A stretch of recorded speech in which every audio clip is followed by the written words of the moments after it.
Ngit-ngit na ngit-ngit si Dicky pagkatapos niyang magbiyahe sa isang pagkasama-samang ruta. Isang kaibigang parang tuod lang ang dinatna niya. Wala ka man lang bang sasabihin? Tinanggap mong patay na ang misis mo nang basta ganun lang. Humihingal na wika ni Dicky. Nasaan ba naman ang puso mo, Brixton? Tiningnan lang ni Brixton ang kaibigan. Pagkuha na inabutan ito ng isang tasang kape. Inabot ni Dicky ang tasa at pagkatapos ay ubos lakas iyong ibinato sa dingding ng detachment. Brixton, ano ka ba naman? Ganyan ka na ba ka-impersonal ngayon? Babaan mo ang boses mo, Dicky. Wala ka sa laboratorio mo. Nasa detachment kita. Babalik na ako sa Maynila. Sasama ka ba? Hindi. Malamig na malamig ang tugon ni Brixton. Kahit pakitang tao lang. Wala akong kailangang ipakita. Kahit saglit lang, Brixton. Kagagaling lang namin sa enkwentro, Dicky. Ilang tao ko rin ang napatay. Yung iba sugatan. Kailangan nila ng moral support ng kanilang commanding officer. Kailangan ng mga namatay mong tauhan ng moral support mo. Nanunoy ang buwelta ni Dicky. Ng mga pamilya nila. Peloso Papastro. Tiimbagang na tinitigan ni Dicky ang kaibigan sa takbo ng pag-uusap nila. Hindi niya makukumbinsi si Brixton para silipin man lang ang bangkay ng asawa. Laylay ang mga balikat na bumalik sa Maynila si Dicky.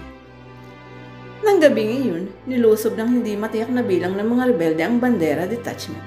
Naganap ang paglusob habang nasa reconnaissance si Brixton at ang ilan pa nilang piling tauhan. Nang marinig nila ang putukan, dali-dali silang bumalik sa detachment. Tumawag din si Brixton sa kabilang detachment upang maghanda ng blockade sa lahat ng posibleng daanan ng mga lumusob sa Kaaw. Ngunit huli na, bangkay na lang ng mga kasamahan ang inabot nila. Tinangay rin ng mga sumalakay ang armas ng mga napatay, kasama ang mga gamit sa komunikasyon at iba pang mahalagang dokumento sa detachment. Ngit-ngit na ngit-ngit si Brixton, lalo na nang makita niyang kasama sa mga nasawi si Sergeant De Jesus. Tilat ang mga mata ng sarhento, palatanda ang namatay ng biglaan. Sa harap ng kamatayan, naaalala ni Brixton si Alora. Patay na ang misis niya. Nagpangamatay, sabi ni Dicky. Magpapakamatay ako, Brixton. Hindi ako nagbibiro. Habang buhay mong dadalhin sa konsensya mo ang pagpapakamatay ko. Tinotoo ng babae ang banta nito. Nagpatiwakal na. Dapat ay matuwa siya. Magdiwang at magsaya. Wala na ang babaeng dumungi sa kanyang dangal. Ngunit bakit wala siyang madamang kasiyahan? Ang naroroon ay kahungkagan. Pangungulila. Chain smoker si Aurelio Tayag, ang features editor ng Bulacan Times. Ngunit kapag si Naila Alincantre ang kausap niya, tinitiis niyang huwag munang manigarilyo. Iyon ay dahil sa tatlong dahilan. Una, allergic ang dalagang periodista sa usok ng sigarilyo. Ikalawa, ayaw niyang ma-offend ang babae dahil sa kanyang bisyo sapagkat ito ang pinakamatinik na reporter ng Bulacan Times. Ikatlo ay siyang pinakamahalaga sa lahat. Si Naila ay nag-iisang anak ni Benedicto Alicante, ang publisher ng nabanggit na periodiko. Kung may iiwasan lamang, hindi na niya kakausapin si Naila kapag ang babayang kaharap niya para siyang nakatungtong sa numero. Ingat na ingat, mahirap nang magkamali. Lagi niyang ipinapaalala sa sarili. Ilang staff na ng Bulacan Times ang nag-resign dahil nahihirapang makitungo kay Naila. Mataray daw masyado ang anak ng publisher, kesyo masyadong demanding, kesyo suplada. Sa punto de vista ni Aurelio Tayag, tamang lahat ang mga akusasyong iyon at may idaragdag pa siya, aristokrata. Mahirap bigyan ng assignment si Naila, kaya ang ginagawa ni Aurelio ay pinababayaan na lamang dalaga sa paksang gusto nitong isulat. Nang araw na iyon ilang araw bago ang kanilang deadline, nakipag-usap si Naila sa features editor hinggil sa kursunadang subject. Gagawa ako ng documentary counter-insurge agency. Operations ng AFP dito sa Bulacan, particular sa Northern Bulacan. Kaswal na wika ni Naila. Ngumiti lang si Aurelio Tayag. Anak ka nga ng boss di sige. Wala kang sasabihin. Wala. Isa lang ang gusto ni Aurelio. Umalis na si Naila para makapag-review na siya. Wala ka man lang sasuggest. Umiling uli ang editor. Anong klase kang editor tayo? Kung wala ka man lang masabi. Mabuti pa'y mag-resign ka na lang. Palagay ko'y magsukakabuti sa Times kung hindi ikaw ang nasa pwestong iyon. Parang pinitpit na luya si Aurelio Tayag. Kung mayroon lang ibang mapapasukan, hindi siya magtitiis sa periodikong iyon. Ngunit palibhasa ay magandang magpasweldo si Benedicto Alicastre. Minamatamis na lang niyang magtiis. Gumawa ka ng magandang plugin. Atas ni Naila. Kailangang mag-interesado ang reader sa artikulo ko. Yes, ma'am. Drop the ma'am. Iyon lang at umalis na si Naila. Saka lamang nakahinga ng maluwag si Aurelio Tayag. Ang totoo, hindi lang masyadong kilala ng mga taga Bulacan Times ang karakter ni Naila. Ang nakikita lang nila ay ang Naila na anak ng publisher ng periodiko at hindi ang Naila na minsan ay nagtangkang makibagay sa kanila. Nagtapos ng may karangalan si Naila sa isang kilalang universidad sa Metro Manila. Bagaman maraming imbitasyon mula sa mga progresibong kampanya at korporasyon, pinili niyang magtrabaho sa sarili nilang dyaryo. Anong posisyon ang ibig mo, Iha? Si Benedicto Alicante nang malamang sa Times gustong magtrabaho ng anak. Sa Fieldal, reporter. Gusto kong magsimula sa ibabadal. Magandang training yun, di ba? Isa pa journalism naman talagang pinag-aralan ko. Bakit hindi ka kumuha ng master's degree o abogasya? Later, Dad, kung talagang gusto mong tumulong sa publication or just for santa, pwede kitang ilagay sa kahit anong managerial position. Hindi na kumbinsi si Naila at sa huli na pilitang magpahinuhod na lamang ang kanyang ama.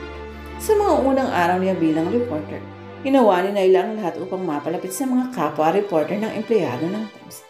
Gusto niyang tanggapin siya ng mga ito bilang ordinaryong professional, ngunit hindi ganun nangyari.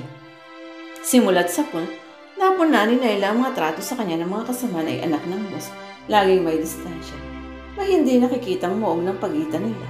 Gaano mang pakisama ang kanyang gawin, napapansin niyang reserbado ang trato sa kanya.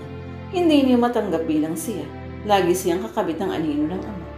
Kalauna na sagad na rin ang pasensya ng dalaga. Minabuti niyang magpatiano na lamang sa sitwasyon. Ilalabas na niyang natural na siya. Doon nga nagsimula ang pagiging lalong ilag sa kanya ng mga taga-Times, mula sa mga editor hanggang sa mga reporter, mula sa mga account executive hanggang sa mga utility man. At isang katotohanan ang tinanggap niya. Ang tao ay likas na mapagduda kapag ang kapwa ay hindi kakulay o kaya hindi ka pantay sa antas ng pamumuhay. Hindi niya itinubos ang pinagtitiwalaan. Hindi niya tinatrato ng pantay. Sa loob ng maikling panahon, naging kapitan si Brixton. Kasabay ng promotion, umani rin siya ng pamansag dahil sa kakaiba niyang tapang sa labanan. Tigre ng Sierra Madre. Siya ang kaisa-isang militar na hindi nagkukubli sa bala. Pagkus ay sinasalubong pa nga. Hindi niya iniintindi ang foxhole. Hindi siya nangangailangan ng sandbag. Minsan dumalaw sa bandera si Colonel Frank Gassner, ang provincial commander ng Bulacan PNP. Malimit magkausap sa radyo sina Brixton at ang Colonel, lalo na mga panahong kailangan maglunsad ng koordinadong operasyon. Marami akong narinig tungkol sa iyo, Kapitan. Ngiting-ngiting wika ng provincial commander. Ano yun, Colonel? Kumakain ka raw ng bala.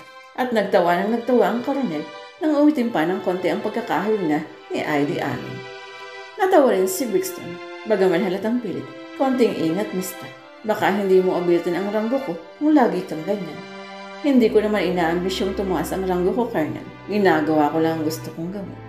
Huwag mong sabihin yan, Captain. Lahat ng ginagawa natin, hindi para sa ating mga sarili. Para sa bayan. Mariin ang huling pangungusap. Hindi umimik si Brixton. At kamo hindi ka nag-aambisyong tumaas ang ranggo, anong gusto mong mangyari? Magpakamatay? Walang gatol na sumagot ang lalaki. Oo, hindi nakuha ng Colonel ang talagang punto ni Brixton. Masyado kang matapang, Captain. Sa digmaan, hindi laging tapang ang kailangan. Malaking porsyento ng tagumpay sa utak dinadaan. Mapait na napangiti si Brixton nang makalis ang Colonel. Maling-mali ang iniisip nito. Wika niya sa sarili. Hindi siya nagmamatapang. Hindi nagmamataas ng ranggo. Hindi rin nagnanais na maglingkod sa bayan. Noon, nung hindi pa nagaganap ang mga indulto sa kanyang buhay, tama ang lahat ng iyon. Pero hindi na ngayon. Naging tigre siya ng Sierra Madre dahil sa isang tanging dahilan. Gusto niyang mamatay. Nagpapakamatay siya. Ang kaso kahit ang kamatayan yata ay umiiwas sa kanya. Hindi siya mamatay-matay. Inilalantad niya ang sarili sa mga punglo ng kaaway, subalit katakatangang hindi siya tinatamaan. May nasusugatan sa kanyang mga tauhan. May napapatay ngunit bukod tanging hindi man lang siya naaan. Hindi niya makakalimutan ang minsan tambangan sila ng mga kaaway sa isang bulbundokong bahagi ng Doña Remedios Trinidad. Umuulan noon, halos bumaon sa burak ang mga gulong ng sinasakayan nilang 6x6. Wala silang kamalay-malay na makitanim na landmine sa daan. Pagsambulat noon, bumaligtad ang truck, parang pagumana pati hayop. Tinagtad sila ng bala ng mga kaaway. 3 tao ni Brixton ang napatay. Halos lahat ay sugatan. Walang tinamong pinsala si Brixton, miski na ano, kahit munting galos. Ganun daw yata talaga si Brixton. Basta hindi mo pa oras hindi ka mamamatay, Pero kapag oras na, kahit ano ang gawin, hindi mo ito mapipigil. Minsan natutokso na siyang itutok sa sintido ang baril at kalabitin. Iyon ang pinakamadaling paraan upang mamatay. Ngunit nag-aalala siya dahil sa kasalanang mortal daw ang pagpapatiwakal. Ayaw niyang gawin ang ginawa ni Alora. Kung magpapakamatay siya, sa paraan ng kahit paano ay makapagbibigay ng karangalan sa kanya. Muli pagkatapos ng paulit na pagtatangkang kalimutan si Alora, nasusumpungan niya ang sariling nag-iisip tungkol sa mga nakaraan nila ng babae. Para niyang nakikita ang imahe ng babae habang naglalaslas ng mga pulso. Magpapakamatay ako, Brixton. Hindi ako nagbibiro. Habang buhay mong dadalhin sa konsensya mo ang pagpapakamatay ko. Tama si Alora. Nakukonsensya nga siya. Inuusig siya ng buti. Sinusumbatan. Pwedeng marisolba ang problema nila Alora nang hindi humantong sa ganun. Sa isang sulok ng isipan, nakita niya ang isang batang umiiyak, nakikiusap, nagsusumamo. Ang anak nila ni Alora. Ngunit paano siyang magkakanak gayong baos siya? Inutil. Atas ng depresyon, udyok ng kalituhan, pinaputok niya ng sunod-sunod ang pistola. Mahal pa rin niya si Alora.